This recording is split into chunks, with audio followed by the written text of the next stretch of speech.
آج تمہیں پتہ ہے یہ آج کا حادثہ نہیں، اس دنیا کو میں جتنا کوسوں کم ہے جو دغلی پالیسی رکھتے ہیں، جو ڈبل سٹینڈ رکھتے ہیں، ان کو جتنا بولوں کم ہے۔ میں ڈرتا نہیں ہوں اس بات پر، لیکن آج دل بھرا ہوا ہے ان مظلوموں کی آواز کو سن سن کر کے، جن کے گھروں پر رات بھر بمباری ہوتی ہے، جن کے شہر کا پورا بادل پٹاخوں سے نہیں میزائلوں سے روشن دکھتا ہے۔ میرے عزیزوں، کیسی راتیں وہ گزارتے ہیں۔ ماں رات کو اپنے بچے کو گلے سے لگا کر سوتی ہے، اس کو یقین نہیں ہوتا صبح تک میرا لال میرے ساتھ رہے گا۔ انہیں پتہ بھی نہیں ان کے دروازوں پر موت دستک دے رہی ہے۔ 5000 سے زیادہ راکٹ داغ کر کے ابھی بھی ختم نہیں کیا گیا، اور ظلم اتنا ہونے کے بعد حیرت ہوتی ہے اس دگلی دنیا پر۔ میڈیا میں بار بار یہ کہا جاتا ہے ان آتنکیوں کا خاتمہ کیا جا رہا ہے، آتنکوادیوں کو نیست و نابود کیا جا رہا ہے، جن کی زمین پر 70 سال سے قبضہ کر کے بیٹھا ہے۔ دنیا اس پر کچھ نہیں بولنا چاہتی۔ آپ کو پتا ہے ہسٹری جنہوں نے پڑھا نہیں وہ آج بھوک رہے ہیں، جن کو تاریخ معلوم نہیں ہے وہ ٹپنی دینے کی کوشش کر رہے ہیں۔ ان کو اپنے باپ داداؤں کی تاریخ نہیں معلوم، یہ فلسطین کی تاریخ پر چل پڑے۔ پتہ ہے 1917 میں صرف 4000 یہودیوں کو رہنے کی اجازت دی گئی تھی، جب یہ پوری دنیا سے مارے مارے گھوم رہے تھے۔ ان کے لاکھوں یہودیوں کو مار کر ختم کیا گیا تھا۔ اس وقت فلسطین میں 4000 یہودیوں کو پناہ دی گئی تھی، اور یہ 4000 سے بڑھتے بڑھتے بڑھتے پوری دنیا سے ہجرت کر کے آتے رہے۔ 1948 میں انہوں نے اپنے ملک کا اعلان کر دیا۔ دنیا کو یہ نہیں پتا ہے، آج سب پتا ہے۔ نقشہ دیکھ دیکھ کر کے سب شیئر کر رہے ہیں۔ 1970 میں اتنا تھا اسرائیل، 40 میں اتنا ہو گیا، پھر 67 میں اتنا ہو گیا، سب شیئر کر رہے ہیں۔ تمہاری عقل ماری گئی ہے جب دیکھ رہے ہو کہ ایک ظالم آدمی کسی کے زمین پر قبضہ کرتا کرتا کرتا پورا بڑھ گیا۔ اب جو مظلوم تھے ان کی اپنی زمین بھی نہیں باقی، ان کی حکومت نہیں ہے، ان کی ایمبیسی نہیں ہے، ان کا کچھ نہیں، ایک شہر لے کر بیٹھے ہیں، وہ بھی ہضم نہیں ہو رہا۔ اور میں یہ باتیں کھل کر اس لیے کر رہا ہوں کہ میرے اپنے اوپینین ہی نہیں ہے، پوری دنیا کے اقوام متحدہ UN نے کہا ہے اسرائیل کو 1967 میں جو تمہارا اسرائیل تھا وہاں واپس چلے جاؤ۔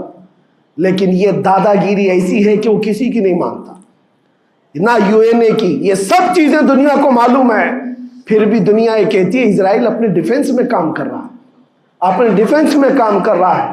ایک کتے کی موت ہوتی ہے تو پوری دنیا بلبلاتی ہے، اور یہاں روزانہ ہزاروں فلسطینیوں کو قتل کر دیتے ہو۔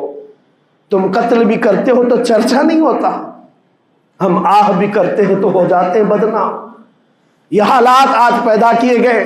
میں آپ حضرات کو یہ بات کہنا چاہوں گا، یہ ایمان کے مضبوط کرنے کا وقت آ چکا ہے۔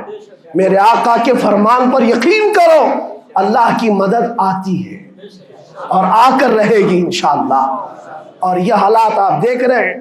میں ایک بات اور بتا کر اپنی گفتگو کو سمیٹتا ہوں، کثرت سے ان کے لیے دعائیں کرو، کثرت سے دعائیں کرو، اور اپنی غلط عادتوں سے باز آ کر اللہ کی بارگاہ میں مانگو۔ ظاہر سی بات ہے، حرام کھاتے ہو اور کسی کے لیے دعا کرتے ہو، کہاں دعائیں جائیں گی؟ اب جو بات رہ جاتی ہے یہ کچھ دنوں کے لیے ہے، وہ بھی امتحان دے رہے، ہم بھی امتحان دے رہے۔ یہ امتحان کی گھڑی گزرنے والی ہے، اور قیامت کے قریب میرے آقا کا فرمان حق ہو کر صاف ظاہر ہوگا، صاف ظاہر ہوگا، پوری دنیا دیکھے گی۔ بعض روایات میں ہے کہ حضرت سلیمان علیہ السلام کی روایتیں بھی بیان کی گئی، کہ آپ نے فرمایا کہ یہودیوں کی ایک ریاست قائم ہوگی، اور صرف 50 سال کے بعد ان کی ریاست کے قائم ہو کر 50 سال کے بعد قیامت کی بڑی نشانیاں سامنے آ جائیں گی۔ اب وہ حالات آ گئے، چند سالوں کی بات ہے، جتنا خون بہایا تھا وہ خون ختم ہوگا، اور خون شہیدہ سے صبح بہارا آئے گی، اور ایک دن پوری دنیا دیکھے گی جب بیت المقدس پر اللہ اکبر کی صدائیں گونج رہی ہوں گی، اور امام مہدی کا ظہور ہوگا۔ امام مہدی آئیں گے اور پوری دنیا میں صرف اور صرف اسلامی پرچم لہرائے گا انشاءاللہ العزیز۔ میرے آقا صلی اللہ علیہ وسلم فرماتے قیامت کے قریب تم دیکھو گے ہر چیز یہودیوں کے خلاف ہوگی، حتیٰ کہ پتھر بھی تمہیں کہیں گے یہودی یہاں چھپا ہوا ہے، پتھر بھی کہیں گے۔ اور حضور نے فرمایا تو یہ ہو کر رہے گا، ہو کر رہے گا۔ اس لیے ان کی طاقتوں پر نہ جاؤ، ان کی قوتوں پر نہ جاؤ۔ آج جب ایک چھوٹی سی جماعت نے تمہارے ڈیفنس سسٹم کو للکار کر رکھ دیا ہے، وہ وقت بھی آئے گا جب خدائے جلال و جبروت والے مالک خدا کو، اللہ کریم کو جب یہ دکھانا ہوگا کہ اللہ تعالیٰ ایمان والوں کی کیسی مدد کرتا ہے، تو وہ دن بھی دیکھو گے جب کیڑے مکوڑے اور حشرات کی طرح ظالم حکومتیں فنا ہو جائیں گی۔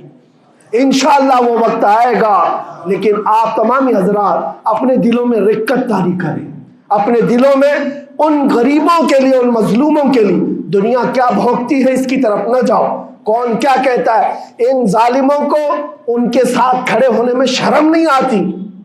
آپ کو پتہ ہے یہاں ہمارے ہندوستان میں بھی بہت سارے آج نکلے ہوئے سوشل میڈیا پر جنگ کر رہے ہیں، اور ان کو لگتا ہے اسرائیل کے ساتھ کھڑے۔ آپ کو پتہ ہے اسرائیل ایک ایسی یہودی ریاست ہے جو پوری دنیا کے کسی بھی دھرم کو نہیں مانتے، مسلمانوں کے بھی ویسی دشمن، ہندوؤں کے بھی دشمن، عیسائیوں کے بھی دشمن۔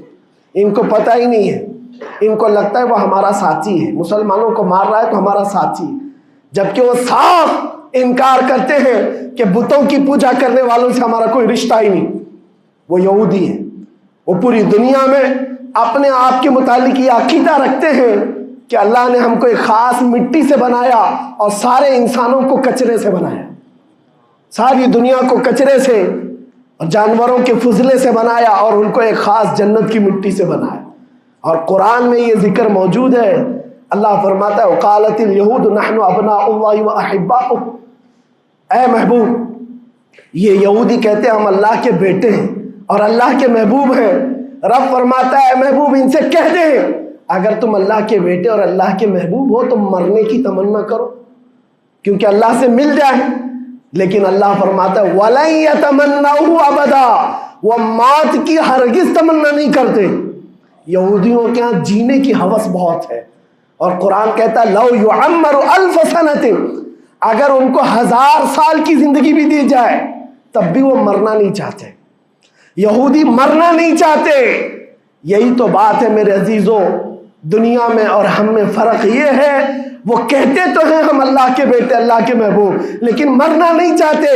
لیکن مسلمان کا بچہ جذبہ شہادت میں نظر آتا ہے، وہ ہمارے نزدیک موت کوئی حادثہ نہیں۔ ہمارے بزرگوں نے تو ہمیں یہ بتایا ہے کفن کندھے پر لے کر چلنا، موت آئے تو اوڑھ کر سو جانا، یہ نہ سوچنا کہ حادثہ ہوا ہے، بلکہ یہ سوچنا ادھر آنکھیں بند ہوئی ادھر زیارت مصطفیٰ ہو گئی، ادھر میرے رب سے ملاقات ہو گئی۔ مولا کریم کی بارگاہ میں دعا ہے جب تک زندہ رہے عزت اور ایمان کے ساتھ زندہ رکھے۔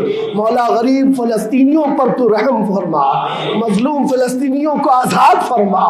اے کریم ارحم الراحمین، تو نے فرمایا جب بندہ مجھے مصیبت میں پکارتا ہے میں اس کی پکار کو سنتا ہوں۔ اے مولا آج فلسطینیوں سے زیادہ کون مظلوم ہے، ان سے زیادہ کون مصیبت میں ہے، اور تجھ سے زیادہ کون رحم کرنے والا ہے۔ اے مالک و مولا ان پر رحم کی بارشیں فرما، اے اللہ ان پر رحم کی بارشیں فرما، اور ظالم طاقتوں کو فنا فرما دے، ان کو نیست و نابود فرما، ان کو کیفر کردار تک پہنچا، اسلام و سنیت کا بول بالا فرما، کفر و شرک کا منہ کالا فرما۔ وصلی اللہ تعالی علی خیر خلقہ محمد وآلہ واصحابہ اجمعین برحمتک یا ارحم الراحمین۔